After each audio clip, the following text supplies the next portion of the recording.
Hello everyone, welcome back to nursing zone. आज हम एक नया टॉपिक स्टार्ट करने वाले हैं, पार्ट्स ऑफ रेस्पिरेटरी ट्रैक, या जो हमारा रेस्पिरेटरी सिस्टम है इसके हम एनाटमी पढ़ेंगे, इसके पार्ट्स पढ़ेंगे, क्या क्या होते हैं अपर रेस्पिरेटरी सिस्टम में, अपर रेस्पिरेटरी ट्रैक में, और लोअर रेस्पिरेटरी ट्रैक में क्या क्या ऑर्गन्स होते हैं, क्या क्या पार्ट्स होते हैं हमारे। तो वही हम आज पढ़ेंगे। अभी तक मैं बता दूं, ये हमारी एनाटमी एंड फिजियोलॉजी की इम्पोर्टेंट टॉपिक्स की एक पूरी प्लेलिस्ट का एक वीडियो है। हमने एक प्लेलिस्ट स्टार्ट की है इंपॉर्टेंट टॉपिक्स की, एनाटमी एंड फिजियोलॉजी की। अभी तक मैं लगभग 5 या 6 टॉपिक्स कवर कर चुका हूँ। ये अगला टॉपिक है, parts of respiratory tract. What is a respiratory tract? Respiratory tract is a series of organs and structures involved in the process of breathing. मतलब ये कि जो भी ऑर्गन्स या जो भी स्ट्रक्चर्स हैं, जो भी इन्वॉल्व हैं हमारे ब्रीदिंग के उसमें पार्ट प्रोसेस में, वो सब रेस्पिरेटरी ट्रैक में आता है, जिसके अंदर which includes intake of oxygen and expulsion of carbon dioxide. कहने का मतलब है जो ब्रीदिंग की हमारी प्रोसेस है उसमें जो भी ऑर्गन्स, जो भी स्ट्रक्चर्स होते हैं उस प्रोसेस में इन्वॉल्व होते हैं, वो सब रेस्पिरेटरी ट्रैक का पार्ट है। ठीक है। अब हमारा रेस्पिरेटरी ट्रैक दो पार्ट्स में डिवाइड है, अपर और लोअर। ऊपर की तरफ वाला रेस्पिरेटरी ट्रैक, नीचे की तरफ वाला रेस्पिरेटरी ट्रैक। ऊपर क्या क्या पार्ट्स होते हैं? नोज से स्टार्ट करते हैं हम लोग। तो अपने आपको जब भी मैं एक चीज़ और बता दूं कि जो भी आपको अगर कभी भी रेस्पिरेटरी ट्रैक लिखना हो तो आप इजीली अपने माइंड को फोकस करो कि आप सांस कैसे लेते हो। आप अपने नोज़ के थ्रू सांस लेते हो तो सबसे पहला स्ट्रक्चर क्या आएगा? नोज़, है ना। इन्हेलेशन कहाँ से होता है? हवा बाहर से सांस लेते हैं तो नाक के थ्रू आती है नोज़, नोज़ से नेज़ल कैविटी, नेज़ल कैविटी से फिर हमारा कहाँ जाता है? फेरिंग्स, फेरिंग्स से नीचे फिर लैरिंग्स। ये सब चीज़ अभी हम बताएंगे। तो आपको इस तरीके से स्टार्ट करना है। तो अभी हम चलते हैं नोज़ से। ठीक है। एयर ली अंदर अपर रेस्पिरेटरी ट्रैक में नोज़ के थ्रू। तो सबसे पहला स्ट्रक्चर क्या होगा? नोज़ होगा। The entrance of air into the respiratory system. ठीक है। एयर का एंट्रेंस हुआ नोज़ के through. Contains hairs and mucus membrane to filter and humidify air. कहने का मतलब है कि जो भी हमारे जो नोज़ होती है, नोज़ के अंदर की तरफ जो होता है उसके अंदर एक म्यूकस मेम्ब्रेन होती है ना। और उसमें नोज़ के अंदर हेयर्स प्रेजेंट होते हैं, जिनका काम क्या होता है? काम होता है फिल्टर करना। बाहर कोई भी धूल मिट्टी पैथोजन जो भी प्रेजेंट होता है उसको हमारा नोज़ रोक देता है। क्यों? क्योंकि वहाँ पर हेयर्स प्रेजेंट है, वहाँ पर म्यूकस प्रेजेंट है। और ह्यूमिडिफाई करता है एयर को। बाहर ठंडी हवा है तो हमारे नोज़ क्या करेगा? उस ह्यूमिडिफाइड ठंडी हवा को ह्यूमिडिफाई करके नॉर्मल टेम्परेचर पर लाने की कोशिश करेगा। अगला हमारा जो स्ट्रक्चर है वो है नेज़ल कैविटी। तो नोज़ से जब हम अंदर की तरफ जाते हैं तो यहाँ कहीं हमारी नेज़ल कैविटी होती है अंदर की तरफ, है ना। तो ये नेज़ल कैविटी होती है जो कि क्या होती है? लार्ज होती है। Air filled space behind the nose, nose के बिहाइंड होती है। एयर फील्ड स्पेस होता है, हवा भरी होती है। Lined with mucus membrane and cilia. तो सीलिया जैसा स्ट्रक्चर, सीलिया यानी कि एक मतलब कह सकते हो आपकी फिंगर लाइक स्ट्रक्चर कुछ प्रेजेंट होते हैं, हेयर लाइक स्ट्रक्चर कुछ प्रेजेंट होते हैं, और म्यूकस मेम्ब्रेन प्रेजेंट होती है नेज़ल कैविटी में, जो क्या करती है? फिल्टर करती है और मॉइस्ट करती है हमारी एयर को जो भी हमारी बॉडी में जा रही है। तो नेज़ल कैविटी के बाद एयर कहाँ जाती है? फेरिंग्स में। फेरिंग्स क्या है? थ्रोट। तो ये हमारा जो पार्ट है, थ्रोट वाला पार्ट, ये हमारा फेरिंग्स होता है ना। तो यहाँ फेरिंग्स में क्या है? एक मस्कुलर ट्यूब है that serves as a common passage. Pharynx क्या होता है? एक मस्कुलर ट्यूब होती है, कॉमन पैसेज होता है बोथ एयर एंड फूड। तो जो भी हम खाना खाते हैं, जो भी हम हवा लेते हैं, वो दोनों एक ही जगह जाती है फेरिंग्स में। लेकिन जो हमारा खाना होता है वो डाइजेस्टिव ट्रैक में चला जाता है, वो क्योंकि वहाँ पर वो प्रेजेंट होता है, हमारा एपिग्लोटिस प्रेजेंट होता है।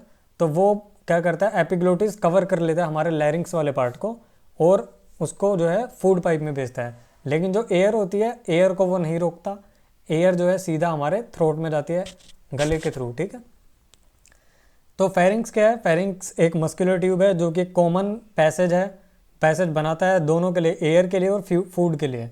बट एयर हमारी रेस्पिरेटरी ट्रैक में जाती है और जो हमारा फूड है वो फूड जाता है किसमें? डाइजेस्टिव ट्रैक वाले में। Okay. Now divided into 3 parts. 3 parts में हमारा जो फेरिंग्स है वो डिवाइड होता है, नेजोफेरिंग्स, ओरोफेरिंग्स एंड लैरिंजोफेरिंग्स। ठीक है। नेजोफेरिंग्स जो उसके पास का पार्ट होगा, जो नोज़ के पास का पार्ट होगा फेरिंग्स का, वो नेजोफेरिंग्स होता है। फिर उसके अंदर आता है ओरोफेरिंग्स, जो हमारे माउथ के पास वाला फेरिंग्स का पार्ट है वो ओरोफेरिंग्स होता है, और लेरिंजोफेरिंग्स जो लेरिंग्स के पास वाला पार्ट होता है वो लेरिंजोफेरिंग्स होता है। अब बात करते हैं लेरिंग्स। लेरिंग्स क्या होता है? वॉइस बॉक्स होता है जो क्या करता है, कनेक्ट करता है लेरिंग्स को टू द फेरिंग्स को टू द ट्रैकिया। तो लेरिंग्स क्या करता है, ट्रैकिया से कनेक्ट करता है फेरिंग्स को। फेरिंग्स में एयर आई, फेरिंग्स के बाद कहाँ जाएगी, लेरिंग्स में, जो कि हमारा वॉइस बॉक्स है। वॉइस बॉक्स क्या होता है, जिसके थ्रू हम साउंड प्रोड्यूस करते हैं। जब हम बोलते हैं तो हमारा लेरिंग्स जो होता है वही आवाज़ को प्रोड्यूस करता है, ठीक है।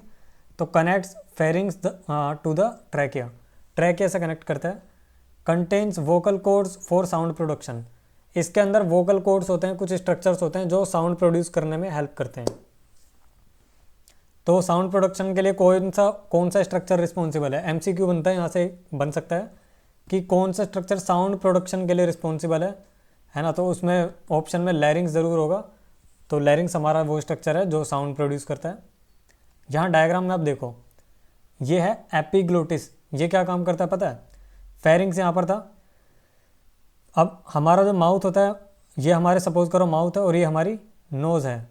तो नोज़ के थ्रू भी यहाँ पर हवा आती है और माउथ के थ्रू यहाँ पर खाना आता है, लेकिन यहाँ पर प्रेजेंट होता है एपिग्लोटिस। एपिग्लोटिस क्या करता है, खाने को तो डाइजेस्टिव ट्रैक्ट में भेज देगा और जो एयर है एयर को लैरिंग्स में भेज देगा। ये काम होता है एपिग्लोटिस का। आई होप आपको समझ आया होगा। तो यहाँ तक था हमारा अपर रेस्पिरेटरी ट्रैक। कहाँ तक? अपर रेस्पिरेटरी ट्रैक नोज से स्टार्ट होकर लैरिंग्स पे ख़त्म हो जाता है। नोज से स्टार्ट होकर लैरिंग्स यानी वॉइस बॉक्स जो हमारा होता है वहाँ पर हमारा अपर रेस्पिरेटरी ट्रैक ख़त्म। अब हमारा स्टार्ट होगा लोअर रेस्पिरेटरी ट्रैक। ओके, बात करते हैं लोअर रेस्पिरेटरी ट्रैक से। तो ट्रैकिया से स्टार्ट होगा। ट्रैकिया क्या होता है? विंड पाइप कहते हैं इसे। ट्यूब जैसा स्ट्रक्चर होता है जो कनेक्ट करता है लैरिंग्स को ब्रोंकाई से। यहाँ पर आप डायग्राम में देखो, मैं आपको डायग्राम ही दिखा देता हूँ पहले। ये है हमारा ट्रैकिया, ये आपको दिख रहा है, ये हमारा ट्रैकिया है। यहाँ से हम नीचे जाएं तो यहाँ से यहाँ पर डिवीज़न हो गया ट्रैकिया का।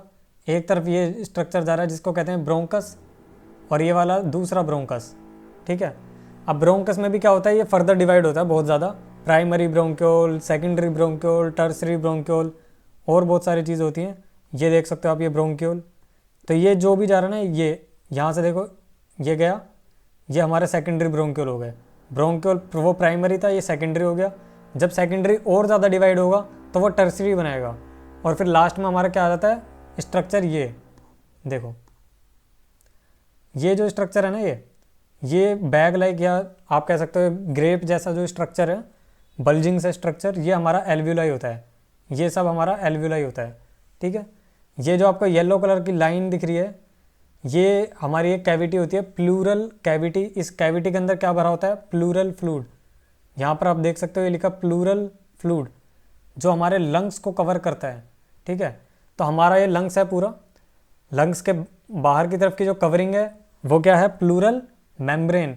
प्लूरल मेम्ब्रेन दो हैं, देखो, एक तो ये मेम्ब्रेन है और एक ये मेम्ब्रेन है, और इन दोनों मेम्ब्रेन के अंदर येलो कलर का फ्लूइड भरा है जिसे हम क्या कहते हैं? प्लूरल फ्लूइड, ठीक है। ब्रोंक्योल आपको समझ आएगा, ब्रोंक्योल क्या होता है? डायफ्राम, ये होता है डायफ्राम। डायफ्राम रेस्पिरेशन में हेल्प करता है, ठीक है। ये डाउनवर्ड चला जाता है, मतलब जब हम सांस ले लेते हैं तो ये कुछ इस तरीके से हो जाता है फ्लैट। ये अभी कर्व है ना, ये ऐसा फ्लैट हो जाएगा, और जब हम सांस छोड़ देंगे तो ये वापस से कर्व हो जाएगा इस तरीके से, ठीक है। इधर की तरफ अगर आप देखो तो यहाँ पर हमारा ब्रोंकस मैंने दिखा दिया। ये हमारे रिब्स के कट एंड है, मतलब हमारे जो रिब्स होते हैं वो रिब्स कुछ इस तरीके से कवर करे हुए होते हैं आगे की तरफ से, तो ये कटा हुआ स्ट्रक्चर है इसलिए ऐसा दिख रहा है। तो आगे बढ़ते हैं, ठीक है। हम बढ़ते हैं लोअर रेस्पिरेटरी ट्रैक के बारे में। ओके, तो ट्रैकिया मैंने बताया, ट्रैकिया क्या होता है? विंड पाइप होता है। यहाँ पर मैंने आपको डायग्राम में दिखाया था, supported by C shaped ring of cartilage to maintain its structure. तो ये आपको दिख रहे हैं, ये जो स्ट्रक्चर है, ये वाला, फिर ये वाला। तो ये जो स्ट्रक्चर है ना, रिंग जैसे गोल गोल से छल्ले से जो पड़े हैं, ये होते हैं हमारे सी शेप्ड रिंग, जो कि होता है कार्टिलेज। कार्टिलेज का बना होता है, और इसका काम क्या होता है? ट्रैकिया का स्ट्रक्चर को मेंटेन करके रखना। अगला हमारा स्ट्रक्चर आता है ब्रोंकाई। ब्रोंकाई क्या है? The trachea branches into 2 bronchi. मैंने दिखाया था यहाँ पर आपको, ट्रैक या दो ब्रोंकाई में डिवाइड हो रहा है, एक इधर एक इधर, तो ये हमारा ब्रोंकाई था। सिंगल को अगर हम बोले तो ब्रोंकस बोलेंगे, अगर हम दोनों को एक साथ बोले तो 2 ब्रोंकाई, 1 फॉर ईच लंग, हर एक लंग के लिए एक ब्रोंकाई होता है। 2 लंग्स हमारे पास है तो 2 पार्ट में डिवाइड हो जाता है। फर्दर सब डिवाइड्स इनटू ब्रोंक्यूल्स, फर्दर ये डिवाइड होता है ब्रोंक्यूल्स में, फिर ब्रोंक्यूल्स में भी कैसे प्राइमरी, फिर सेकेंडरी, फिर टर्शरी, तो इस तरीके से डिवीज़न होते हैं। ब्रोंक्यूल्स के बारे में बात करते हैं। ब्रोंक्यूल्स क्या होते हैं? स्मॉल ब्रांचेज होते हैं ब्रोंकाई के within the lungs, lack cartilage, तो ब्रोंक्यूल्स के अंदर कोई भी कार्टिलेज नहीं होता, स्मूथ मसल से बना होता है, surrounded by smooth muscle, divided into smaller Airways cold terminal bronchioles, है ना। तो बहुत ज़्यादा छोटे जो ब्रोंक्यूल्स बन जाते हैं उन्हें टर्मिनल ब्रोंक्यूल्स कहते हैं। आप यहाँ डायग्राम में देखो, ये जो है ना, ये वाला, ये टर्मिनल ब्रोंक्यूल है, ये टर्मिनल ब्रोंक्यूल है, और ये हमारा एल्वुलाई है ना, ये मैंने अभी बताया था आपको। तो जो सबसे लास्ट वाला ब्रोंक्यूल होता है वो टर्मिनल ब्रोंक्यूल कहलाता है। ओके, सो एल्वुलाई क्या होता है? एल्वुलाई होते हैं tiny air sacs at the end of the bronchioles, bronchioles के एंड पे टाइनी एयर सैक्स, सैक मतलब बैग, बैग जैसा स्ट्रक्चर, ये लिखा है ना सैक, सैक का मतलब होता है बैग जैसा स्ट्रक्चर होता है, छोटा सा होता है जिसके अंदर एयर प्रेजेंट होती है। ये काम क्या करता है? साइट होता है गैस एक्सचेंज का, यहाँ पर गैस एक्सचेंज होती है, जो बाहर की एयर है वो जब हमारे लंग्स के एल्वुलाई तक जाती है तो एल्वुलाई में क्या होता है? ऑक्सीजन रख लेता है अपने पास, कार्बन डाइऑक्साइड वापस भेज देता है। जब हम सांस छोड़ते हैं तो एल्वुलाई क्या करता है? सांस पहले हमने अंदर ली, एल्वुलाई के पास गई, एल्वुलाई ने क्या किया? ऑक्सीजन अपने पास रख लिया, कार्बन डाइऑक्साइड वापस छोड़ दिया रेस्पिरेटरी ट्रैक में। तो वापस फिर क्या होगा? जब हम बाहर सांस निकालेंगे, एक्सपिरेशन होगा, तो जो एयर थी हमारे कार्बन डाइऑक्साइड से बनी हुई वो बाहर निकल जाएगी बॉडी से।